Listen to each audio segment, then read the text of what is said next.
The house sat quiet on the edge of Galax, Virginia, its windows sealed against the bitter cold of January. Inside, toys waited in corners that no longer echoed with laughter. A single blanket, once wrapped around a 5-year-old boy, lay untouched, folded with the stillness of something that would never be used again. Somewhere in those walls, something terrible had happened. Something that no one spoke about, not for 16 long days. While snow drifted softly across the yard, the world outside went on as if nothing was wrong. No missing posters, no frantic searches, no calls for help, only silence. The kind of silence that hides guilt, fear, and the echo of a child's last scream. For 2 weeks, Logan Bowman's name was never spoken to the police. The clock kept ticking, but no one came looking. Then, nearly 20 years later, in the woods just miles away, the truth began to stir again. Bones beneath the soil, waiting for someone to finally listen. What happened inside that quiet house on that winter day? And how did a 5-year-old vanish without a trace?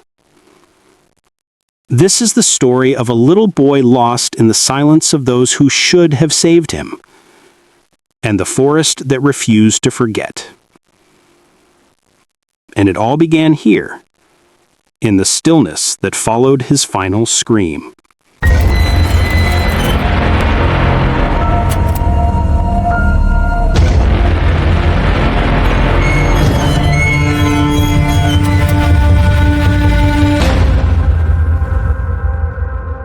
Before his name was whispered in news reports or written on police files, Logan Bowman was just a little boy with a world the size of his front yard.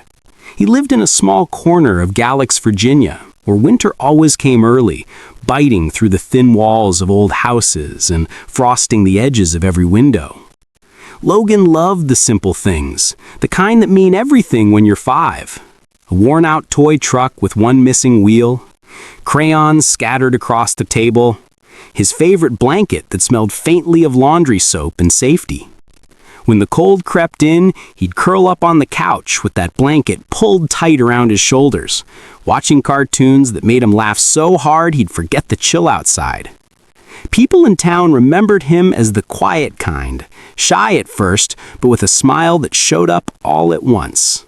His eyes were big and curious, always following the sound of other kids playing, always wanting to be part of something warm and safe. He wasn't loud. He didn't demand attention. He was the kind of child who could sit on the floor with a coloring book for hours, completely lost in his own little universe. Life around him wasn't perfect, far from it.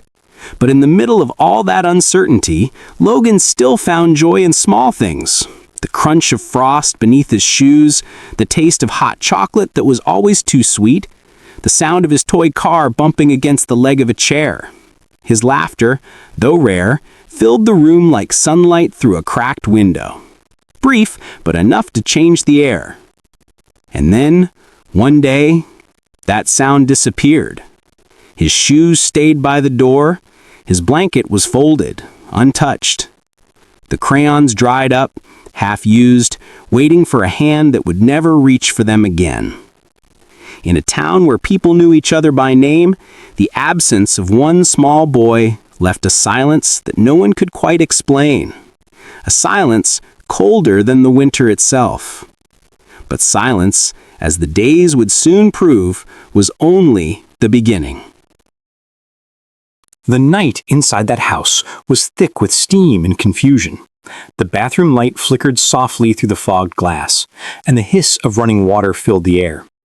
Logan was in the tub, a small boy in a place that should have been safe, surrounded by soap bubbles and toys that now floated in still water. But the warmth turned to heat, the steam thickened, and somewhere between care and neglect, the line was crossed. No one outside that room knows what happened next. What's left are fragments, conflicting, uneasy pieces of memory. Angela Davis, Logan's mother, would later say she tried to help him, that when the water burned too hot, she panicked, that she wanted to take him to the hospital but somehow didn't. Her story paints a picture of a desperate mother, frozen between guilt and fear, unsure of what to do. But inside that same house, another voice remembered things differently. Richard Shermanhorn claimed Davis took Logan away that night, and when she returned, the boy was gone. No sound, no sign, no explanation, just silence. Between their two stories lies a gap wide enough to swallow the truth. A 5-year-old's life balanced inside that gap, and no one knows exactly when it ended. By morning, the house was quiet again. The steam had cleared, but the air still carried the weight of something terrible. The small bathtub toy sat untouched, the towel still damp from hands that had shaken too hard to dry it. That was the last night anyone saw Logan alive. And as the hours turned into days, that silence inside the house began to spread, until it covered everything. 16 days. That's how long it took before anyone outside that house realized a 5-year-old boy was gone.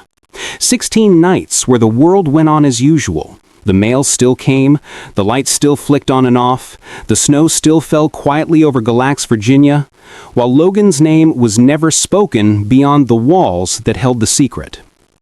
In missing child cases, the first 24 hours are everything. Evidence fades fast, memories shift, people move on. But here, the silence stretched past 2 weeks, leaving investigators with nothing but a vanished trail and 1,000 unasked questions. When police were finally called, there was no scene left to study. No footprints in the snow, no fibers, no signs of a struggle, only a hollow stretch of time that had already swallowed any proof of what really happened. Whatever chance they might have had to save him or even understand his last moments was gone before the first officer knocked on the door. Neighbors were stunned. In a town that small, a child missing for a single day would have drawn a search party. But more than 2 weeks? It defied reason. Some said they thought the family had gone to visit relatives. Others assumed Logan was just inside for the winter. No one knew that behind those walls, the truth had already slipped out of reach. The silence became its own kind of evidence, not in what was said, but in what wasn't. It spoke of fear, guilt, confusion, or perhaps something darker. It left investigators chasing ghosts through the calendar pages, trying to fill the void left by 16 lost days. And as the questions grew louder, that silence began to echo far beyond Galax, a reminder of how quickly a story can turn cold when no one speaks up in time. But when the truth finally came to light, it wouldn't come from words, it would come from the ground itself. When the call finally came in, investigators were already working with a story that had gone cold before it even began. 16 days had passed since anyone outside the house had last seen Logan. And by then, every trace of what might have happened was buried under layers of time, lies, and silence. The first officers to arrive faced an almost impossible task. There was no body, no crime scene, no clear timeline. The home itself offered little, just a handful of confusing details and 2 very different stories from the adults inside. What they had, instead of hard evidence, were contradictions and the unsettling absence of a child who should have been there. Without a body, investigators couldn't prove a crime had even occurred. They couldn't determine cause of death or whether Logan was dead at all. That gap, those missing physical facts, became the single biggest obstacle in the case. Every search team that went out came back empty-handed. Every lead led nowhere.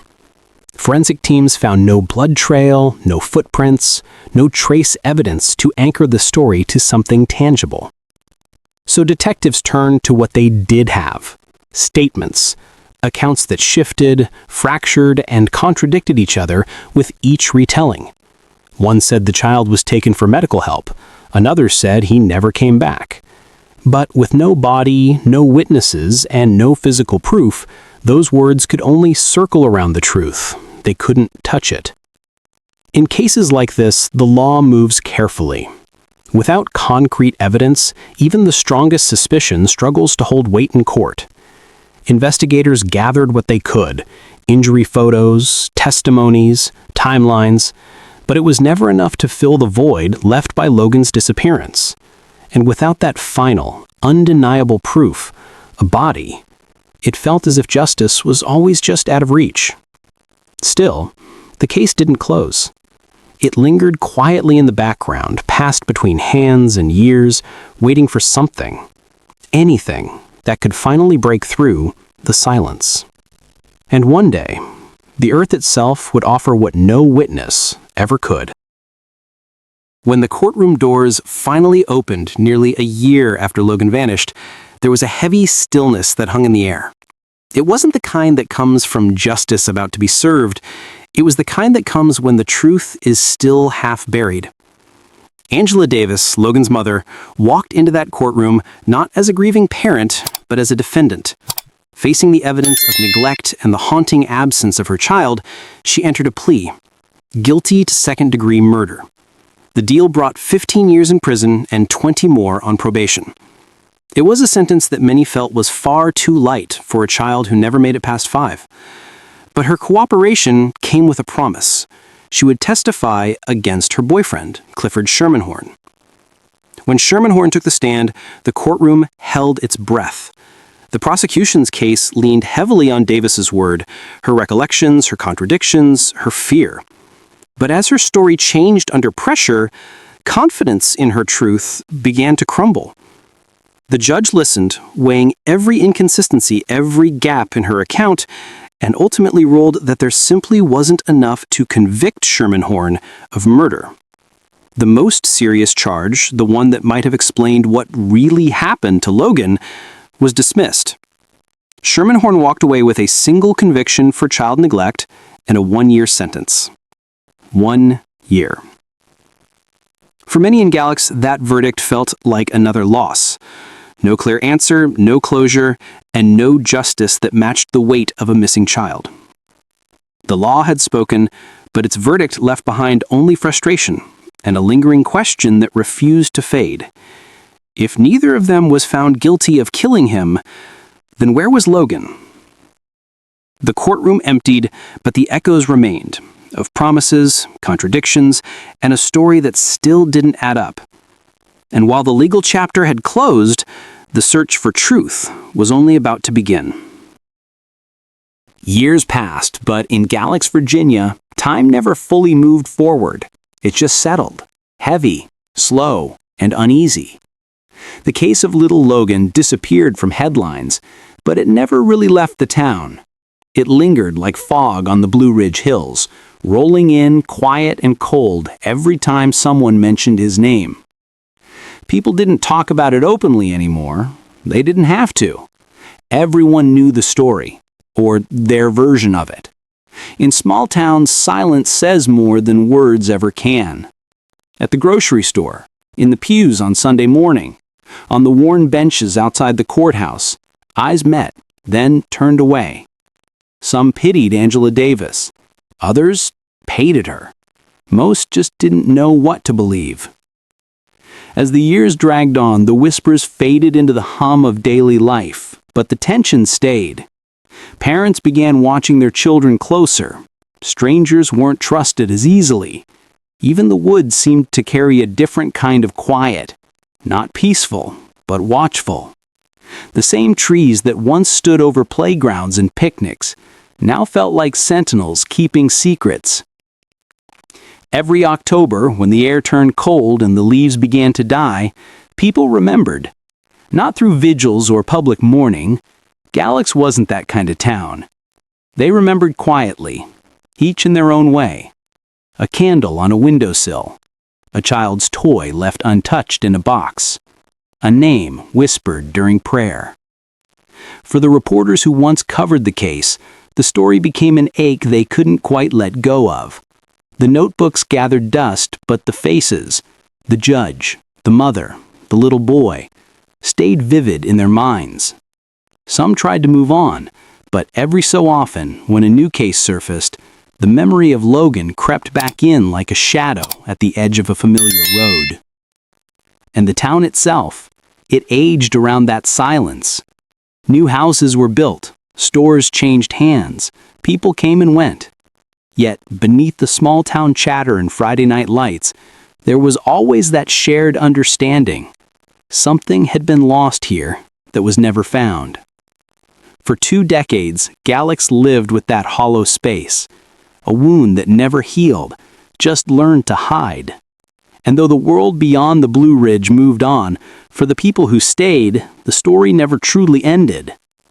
Because in small towns like Galax, some ghosts never leave. They just grow quieter. But silence doesn't mean peace, and one day, that silence was finally broken. It was almost 20 years later when the woods finally spoke. Near Iron Ridge Road, where the forest presses close against the gravel and the wind sounds like whispers, someone noticed something strange. Something that didn't belong. A hunter, they say, or maybe just someone passing through. Either way, what was found that day changed everything Galax thought it had buried. The earth there was quiet, undisturbed for decades. Fallen leaves had built a thick blanket over the years, roots curling through old soil like veins guarding a secret. But just beneath, time had left its trace. Small fragments, fragile and pale, a human shape long surrendered to the elements. When the first deputies arrived, they didn't speak much. They moved slowly, marking the ground, their breath fogging in the cold air. The forest felt heavier that day. The sound of footsteps on damp leaves, the distant call of a crow, even those seemed to fade, as if the woods themselves were holding their breath. Forensic teams came next, methodical and precise. Every inch was sifted, every branch photographed, every possibility weighed. It wasn't just evidence they were uncovering. It was history and grief and truth, all tangled together. Days turned into weeks as the remains were carefully analyzed bone by bone, story by story. Then came the tests. DNA drawn from fragments, compared, confirmed. The answer arrived quietly in December 2023. After all the years, all the doubt and distance, there was no question left. It was Logan. The name that had faded into rumor and silence was suddenly back, not as a mystery anymore, but as a child whose story had finally resurfaced. The confirmation struck the town like a wave. Some cried, some prayed, others just stood in stunned silence. Closure wasn't what it sounded like. It was heavier, colder, and it hurt in ways no one was ready for. For those who remembered him, teachers, neighbors, the few who still whispered his name, this wasn't an ending. It was a reminder of everything that had been lost, everything unanswered. The woods had kept their secret for nearly 2 decades, and when they finally let go, they left behind more questions than peace. Because in Galax, the truth had been found, but justice was still nowhere to be seen. After nearly 2 decades of silence, the discovery of Logan's remains in late 2023 didn't just reopen wounds, it reignited the case itself. Authorities immediately announced that they anticipated filing more charges once forensic testing was complete. It wasn't just a statement for the cameras, it was a signal that the story wasn't finished. For years, investigators had been working with pieces of a puzzle that never fit together, testimony without proof, theories without physical evidence, but now they had something real. Bones, soil, trace materials, things that could finally speak through modern science in ways that weren't possible 20 years ago. Every fragment was sent off for re-examination under the kind of technology that didn't exist back then. DNA mapping, isotopic analysis, microscopic soil comparison, tools that could trace movement, exposure, even the timeline of death. And behind closed doors, investigators began retracing every interview, rereading every line of those old reports. People who thought they'd left this case behind were getting calls again. Some stayed quiet, some didn't. The renewed investigation wasn't just about what happened, it was about who could still be held accountable. Prosecutors were cautious, but their words carried weight. With a confirmed body, the case moved from speculation to substance. New forensic possibilities meant that what once felt like an unsolvable mystery could now stand a chance in court. But there was tension, too. 2 decades of time changes everything. Memories fade, evidence degrades, and witnesses move on. Any new charges would need to survive those cracks in time.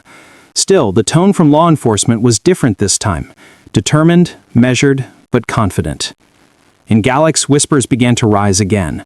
After all this time, could justice finally catch up to the truth? And as the legal teams quietly prepared, the town waited, knowing that if charges came, they would reopen not just a case file, but every scar the community had tried to heal. The discovery had given back a name. Now the question was whether it could also deliver justice. 2 decades have passed since Logan disappeared, and even now, the question remains. What does justice mean after so much time? A courtroom can deliver sentences. It can close files, declare guilt, or set someone free. But it cannot rebuild what was lost. It cannot return the years a mother spent searching for answers, or ease the quiet guilt of a town that still wonders if it could have done more. In Galax, justice has become something deeper than punishment. It's the fragile act of remembering, refusing to let a child's story fade into rumor or paperwork.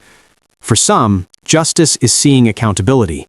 For others, it's simply knowing the truth, even if that truth hurts more than the lies ever did. When Logan's name was finally spoken again in court documents, it was more than a legal step, it was a moral reckoning. Because this wasn't just about one child. It was about trust, safety, and what happens when evil hides behind ordinary walls. The town has changed, but it carries the weight of that silence. Every old porch light left burning, every family that kept their kids close, they were quiet acts of remembrance. The years didn't erase the pain, they just taught people how to carry it. And when you look at what remains, a name, a small grave, a community still trying to understand, you realize justice doesn't always come with handcuffs or headlines. Sometimes it's simply the world finally admitting what was done and who was lost. The truth was buried once, but now it's out in the open, raw, imperfect, and impossible to ignore. And as the candles flicker in Logan's memory, one question still lingers in the air, not just for Galax, but for anyone watching. How do you move forward when justice comes too late? After hearing everything, what do you think happened that night? Share your thoughts respectfully in the comments. Your perspective matters, and it keeps these stories alive.